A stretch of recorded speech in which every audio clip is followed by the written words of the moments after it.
Caref. I first met Bill more than 25 years ago through the Progressive Labor Party. Bill was a college student at the time at Northwestern, which is the home of the infamous Holocaust denier, Arthur Butz. Bill and other Progressive Labor Party students, some of whom are here today, plotted ways to discredit Butz and get him fired. They flyered, wore buttons, held rallies, and disrupted his classes. Bill had another idea. How about peeing into Butz's swimming pool? Bill's great sense of humor, as well as his calmness, stood him in good stead over the years. In the mid-'80s, Bill went to Delano, California to organize farm workers.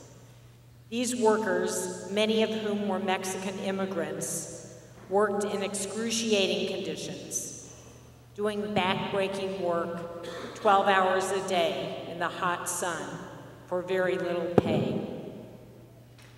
Bill was helping to organize them into a union and also into PLP.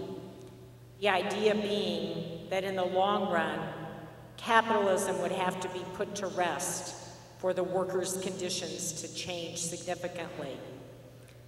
He stayed there a whole year, never complaining, always doing what needed doing, and looking for ways to connect with people.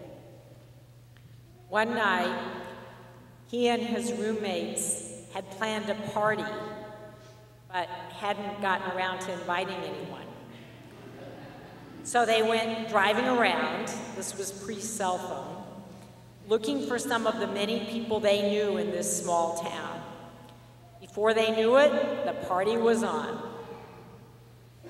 Back in Chicago, Bill got a job teaching at Farragut High School in Little Village, using his strong command of Spanish to organize students and parents in the area. We did some crazy things back then. One time, we organized high school students to go to a youth convention in New York. We had a bus, but more students showed up than the bus could hold. So we loaded up a couple of cars and drove the rest of the students. Bill was my driving partner. Neither of us got much sleep that weekend. As I recall, we drove all Friday night, conventioned all day Saturday and into the night, and then got up early Sunday to drive back. I was exhausted and irritable. Bill was unflappable, steady and good-natured the whole time. He cared so much about his students. Even though he was a great teacher, he wanted to be even better. He pioneered a new curriculum at Foreman High School, where he went after leaving Farragut, and later achieved national board certification. Teaching math is challenging and sometimes discouraging work, but Bill did not give up. Even after he parted ways with PLP, Bill retained the soul of a communist. For those of you who think that might be an insult, let me explain. Bill did what he thought was right. He fought hard, and he was always aware of the needs of others. I have crossed paths with many who knew Bill, and every one of them says the same thing. What a sincere, hardworking, stand-up guy.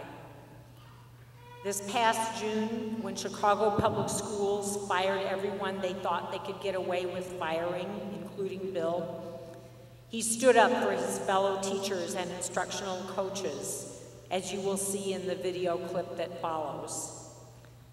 News of his death sent a shock throughout the Chicago Teachers Union, and many felt that the school system hastened his death with their unjust and stress-inducing firing. Bill was a fighter to the end for justice, for his students, and for his life. We will all miss him dearly.